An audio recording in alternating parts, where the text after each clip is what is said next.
समय महर्षि श्री वेदव्यास जी के प्रधान शिष्य श्री सूत जी, जिन्होंने अपने गुरु की सेवा द्वारा बड़प्पन प्राप्त किया था, नौमिषारण्य नामक वन में भगवान सदाशिव की तपस्या कर रहे थे। वे सदैव शंकर जी के ध्यान में मग्न रहकर उन्हीं के गुणों का कीर्तन किया करते थे।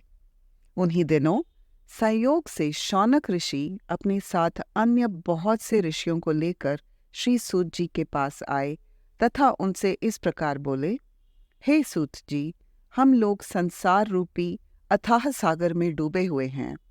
हमारा परम सौभाग्य है कि आज हमें आपके दर्शन प्राप्त हुए। कुछ समय पश्चात वह युग आने वाला है जिसमें पुराने धर्म नष्ट हो जाएंगे तथा पापाचार में वृद्धि होगी। सब लोग उस धर्म को त्याग कर कुमार्ग पर चलने लगेंगे। चारों वर्ण इस प्रकार अपने कर्मों से पतित हो जाएंगे कि ब्राह्मण वर्ण खेती करने लगेगा, ब्राह्मण छल छिद्र में अत्यंत चतुर होंगे और अपने धर्म को भुला बैठेंगे, क्षत्रिय भी अपनी जाति धर्म को त्याग कर युद्ध क्षेत्र से विमुख हो पलायनवादी बन जाएंगे तथा चोरी करने में अत्यंत चातुरी का प्रदर्शन करेंगे।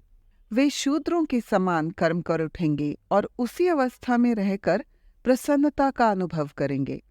गौ की रक्षा करना वे छोड़ देंगे। इस प्रकार क्षत्रिय जाति अत्यंत अन्यायी एवं दुखदायी हो जाएगी। इसी प्रकार वैश्य भी अपने श्रेष्ठ धर्म को त्याग कर पाप कर्मों द्वारा धन का संचय करेंगे एवं उत्तम मार्ग को ठुकरा देंगे। शूद्र भी अपने धर्म को त्याग कर ब्राह्मणों का कर्म करने की चेष्टा करेंगे। शूद्रों द्वारा इस प्रकार विपरीत कर्म किए जाने पर ब्राह्मणों का तेज नष्ट हो जाएगा। ऐसी दशा में संपूर्ण प्राणियों की आयु भी कम रह जाएगी। संसार में जब इस प्रकार अधर्म बढ़ जाएगा और जाति बंधन नष्ट प्राय हो जाएगा, उस समय भिक्षुकों द्वारा भिक्षा मांगे जाने पर भी उन्हें कोई कुछ दान नहीं देगा। वर्ण संकर मनुष्य अपने को उच्च कुलीन समझकर और लोगों को हेय दृष्टि को देखेंगे। स्त्रियां भी दुष्ट प्रकृति वाली बनकर अपने पति की सेवा से विमुख हो जाएंगी। ऐसी अवस्था में संतान भी अपने माता पिता से प्रीत रखना त्याग देगी। मनुष्यों में संयम, जप, तप तथा शील नष्ट हो जाएगा। ऐसी अवस्था में प्रतिदिन सत्य और शौच का अभाव होता चला जाएगा।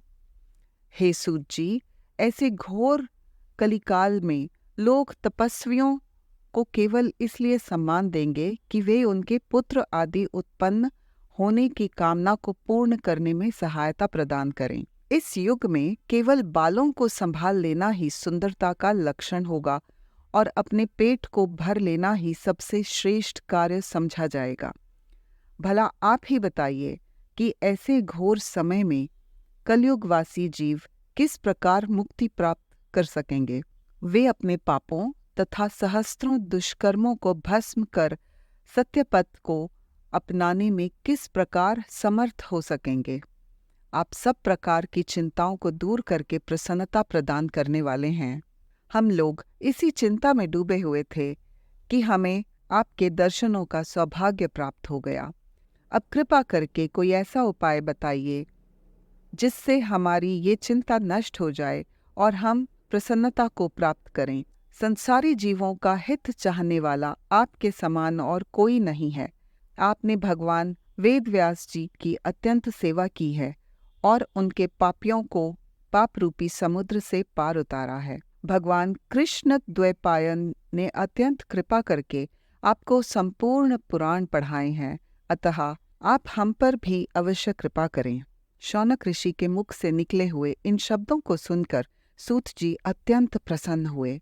तदुपरांत अपने नेत्रों से प्रेमाश्रुओं की वर्षा करते हुए इस प्रकार बोले, हे शौनक जी तथा अन्य ऋषि महानुभावों, आप लोग परम ज्ञानी एवं संपूर्ण संसार का हित चाहने वाले हैं।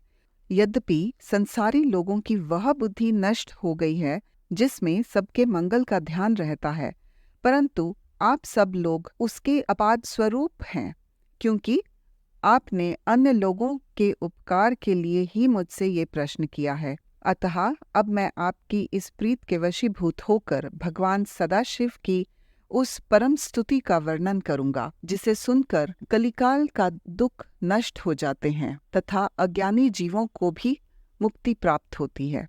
यही कारण है कि जो लोग बुद्धिमान होते हैं वे भगवान सदाशिव की तपस्या द्वारा संपूर्ण पदार्थों को अनायास ही प्राप्त कर लेते हैं।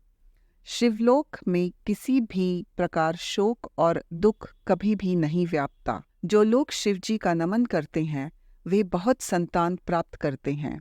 अतः हे ऋषियों, उचित यही है कि इस संसार को दुख रूप समझकर शिवजी के चरणों में ही प्रीत लगाई जाए। हे शौनक, शिवजी की स्तुति करने में वेद भी असमर्थ हैं, अतः शिवजी का क्षण भर के लिए भी ध्यान करना नहीं भूलना चाहिए। सूत जी के मुख से ये वचन सुनकर शौनक ऋषि अपने दोनों हाथ जोड़कर उनके सम्मुख बैठ गए। तदुपरांत सब ऋषियों ने विचार विनिमय करके सूत जी से ये कहा, हे सूत जी, शिवजी तो निर्गुण कहलाते हैं। उन्होंने सगुण रूप किस प्रकार धारण किया, उन्होंने संसार को किस प्रकार उत्पन्न किया तथा स्वयं किस प्रकार उत्पन्न हुए, वे प्रलय काल में संसार को नष्ट करके स्वयं किस प्रकार स्थित रहते हैं, वे किस कार्य से प्रसन्न होते हैं और प्रसन्न होकर क्या वरदान देते हैं। हे सूत जी, ये सब वृतांत तथा इसके अतिरिक्त भी भगवान सदाशिव के संबंध में और जो भी कुछ जानने योग्य है, आप उसे हमें बताइए, क्योंकि आप श्री वेदव्यास जी की कृपा से भूत, भविष्य एवं वर्तमान इन तीनों कालों की गति को जानने में समर्थ हैं। तभी तो व्यास जी ने कृपा करके अपने श्रीमुख से आपको इस ब्रह्मांड का संपूर्ण रहस्य समझा दिया है। ये बात निश्चित है कि जब तक श्रेष्ठ ब्रह्मज्ञानी से भेंट नहीं होती, तब तक शोक तथा मोह नष्ट नहीं होता है। हम तो उसी को बड़ा भाग्यवान मानते हैं जो शिवजी की कथा कीर्तन से अपना संबंध सदैव बनाए रहता है।